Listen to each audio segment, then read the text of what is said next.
Man, a lot of stuff to talk about as far as what we have is Haason Reddick. What do we have in him, man? You have a really good football player. I mean, we are terribly missing him already. We haven't made it to training camp. You know, the Panthers will touch down in Spartanburg, South Carolina on July 26th, and we're missing an outside rusher.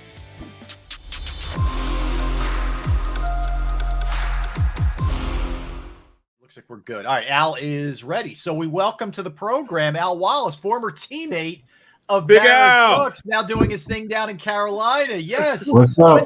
What's going on, man? Al, before we start, thanks for coming on, man. We need some. Tell me about Barrett, the player, when you guys played together.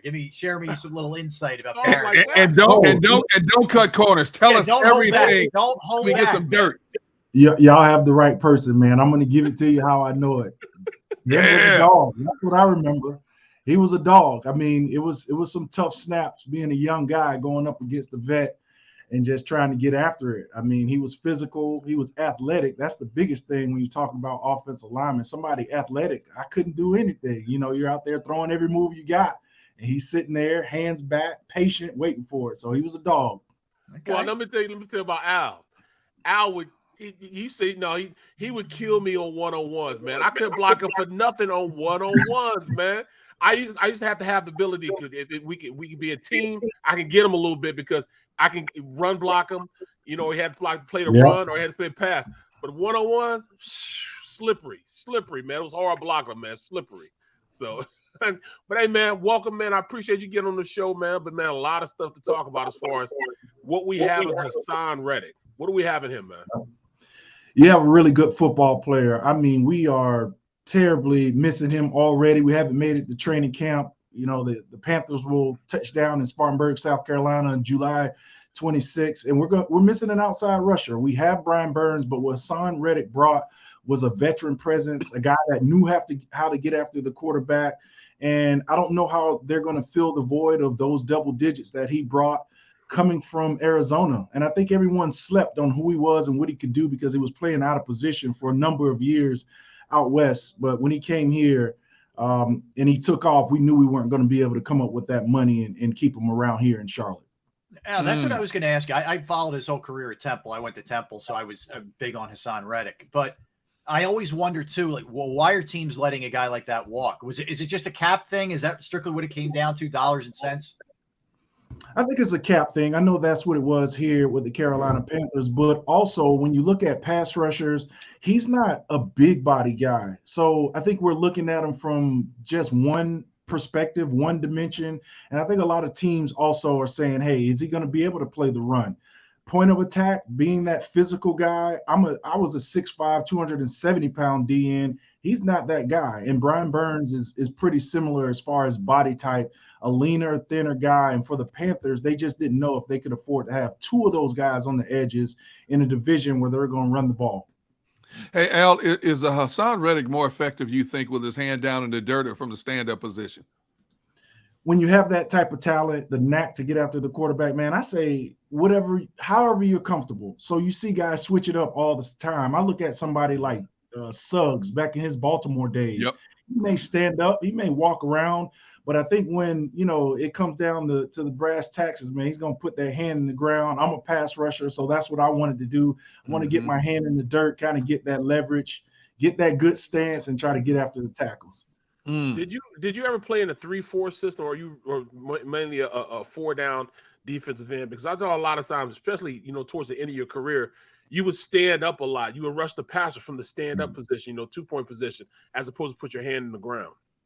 Yes, I was always in a 4-3 system. I think my last year with the Eagles, when Andy Reid came in, they tried to convert me to a Sam linebacker with Carlos Emmons, some of the bigger body outside linebackers, and that didn't work. I just didn't have any experience standing up and dropping into coverage. So it was primarily a 4-down front that I'm familiar with. But here in Carolina, we were creative. We had a lot of pass rushers, Julius Peppers, Mike Rucker, myself, guys that we could rotate in. And we had that NASCAR package where we had 4 or 3 defensive ends on the field. So we would stand up and walk around and try to confuse the protections of the offensive line. I didn't enjoy it. You would do it because it kept them off balance. But, yeah, I think if you're versatile enough and experienced enough, you can stand up and get it done. Al, I know your primary focus is the Panthers, but I'm sure you keep at least somewhat of an eye on the Eagles, one of your former teams. What do you think about the moves that they made this offseason and kind of where they're at right now? I'm excited. I'm excited for all the pieces that they put around Jalen Hurts. I think he's a talented quarterback. I think maybe one of the most underrated quarterbacks, especially in that division.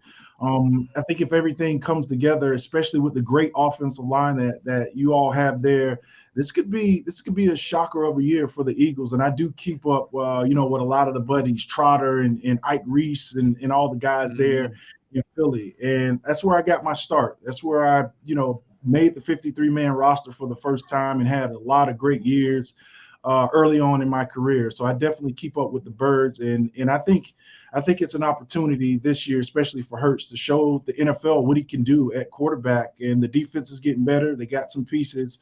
So let's go. Let's see what it looks like. Looking at your head coach down there and would you say he's on the hot seat? Where is he at as far as his progression of getting his guys in the building and implementing what he wants to run? And does he have enough time to really get those guys going? Is he that much on the hot seat, or does he have a little time? Yeah, B, I think he's running out of time. I know he's made some statements in the offseason that David Tepper, the new owner here, said it was a 5-year plan. And I think that sounds good on the first 2 years of that 5-year plan.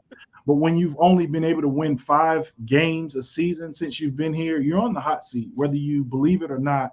And this is going to be the year I think it's going to be most pressure on Matt Rhule, because you have DJ Moore. Christian McCaffrey just hasn't been healthy. If you can keep him healthy, and for the first time in about 10 years since I played with Jordan Gross, this team has a really solid offensive line, drafting Ike Ekwonu at 6th pick overall out of NC State. So where are your excuses? What is it going to be? And I hate to say excuses, but what are you going to lean on? It can't be the inexperience. It can't be the talent. It can't be that it wasn't your guys. These are your guys. They're in the building. They're talented enough. Now it's about getting them coached up and producing. And I think he has to make the playoffs. More than 5 wins, 7 wins, that's not going to be enough, fellas. He's going to have to make a playoff push. Hey, Al, how much of a hot seat is Sam Darnold on? I know he's the incumbent, but you guys drafted Matt Corral out of Ole Miss. Is Darnold on a real short leash?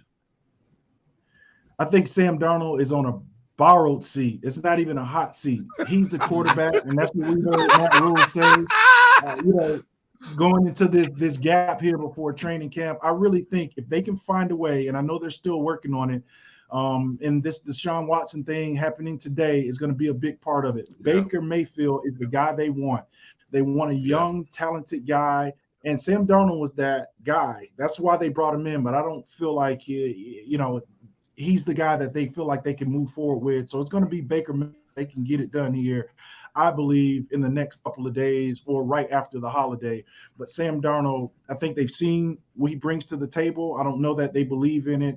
And my personal opinion is that Baker, for all the flaws we may think he has, he's a better quarterback than Sam Darnold. So if they can pull that off, I think this team starts to round the corner and come together for training camp.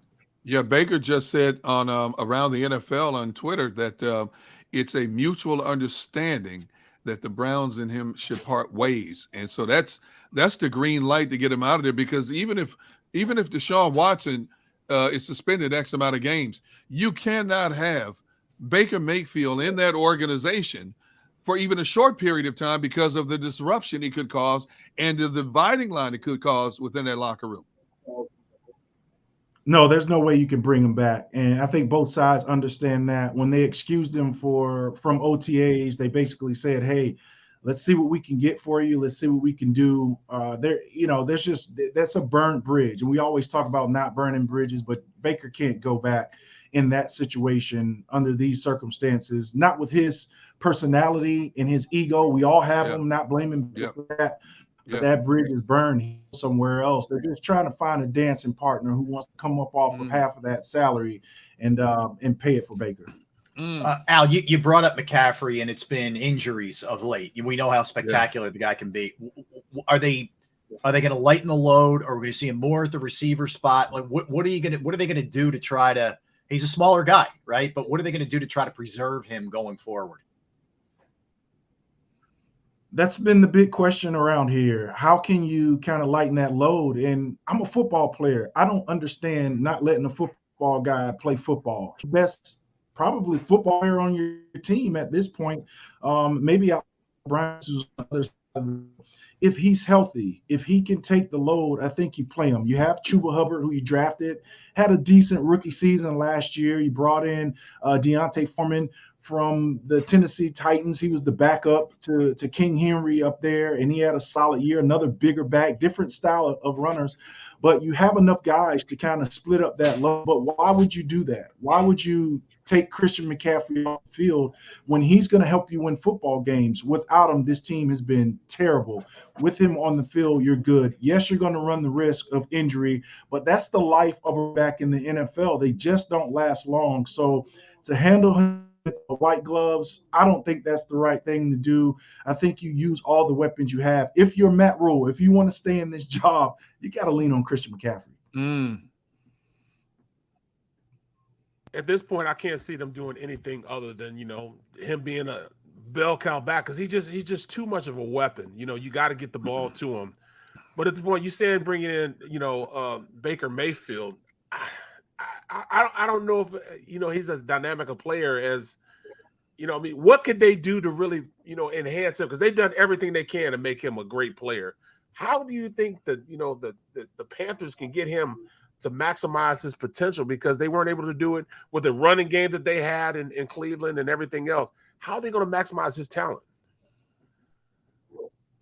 I think Ben McAdoo, new offensive coordinator, has to come in and make it simple. Baker comes in, number 1 overall pick, and you're looking him to change the city.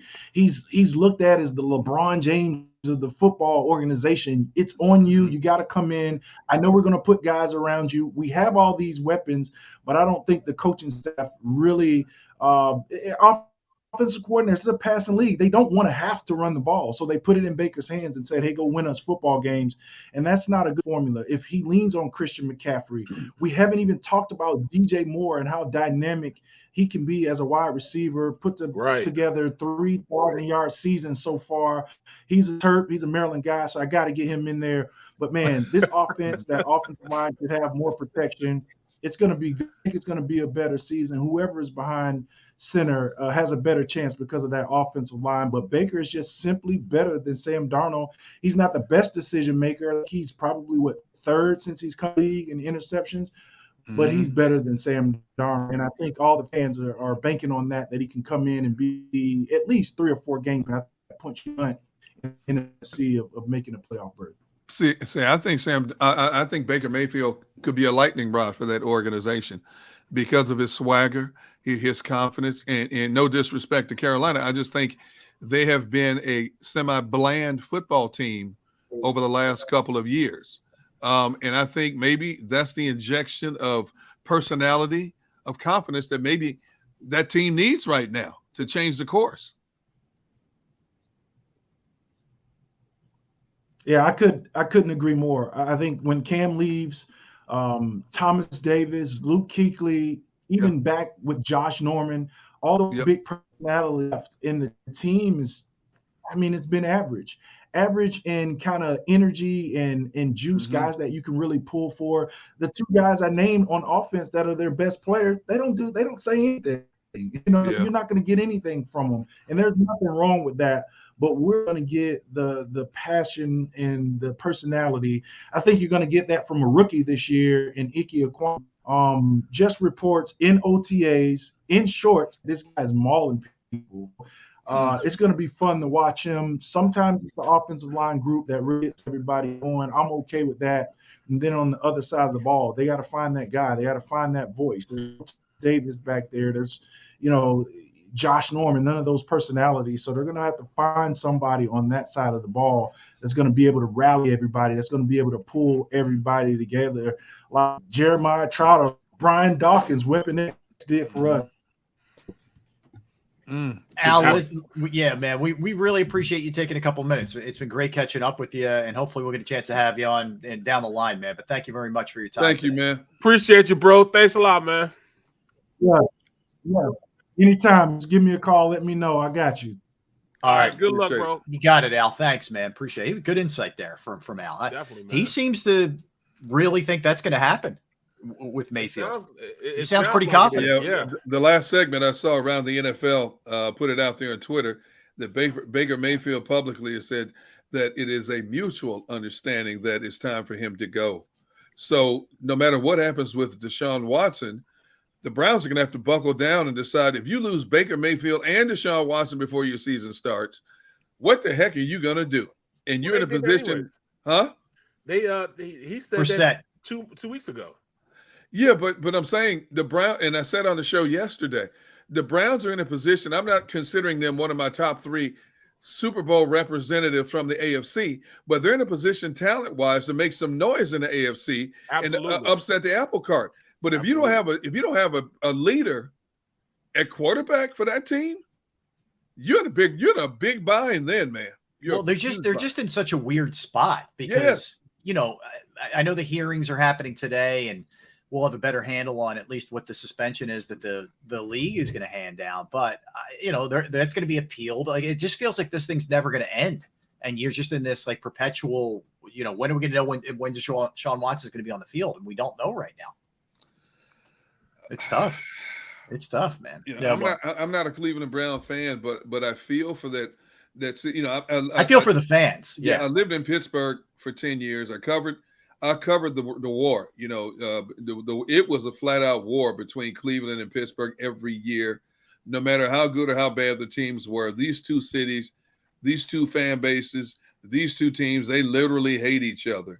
And you look at a Browns franchise that has had so little success over the last couple of decades, and now they're on the cusp of being a decent team, and people can be proud of their team and pump their chest and all that stuff. And now I use the term all the time. You may have to go into a season into a gunfight with a cap gun. And, the fans deserve better than that right now. And then unfortunately, they have put themselves in a bind, signing a quarterback for a mega contract, and you don't even know if, when, or how he's going to be available. And you have a quarterback who's told you since the offseason he doesn't want to be there anymore.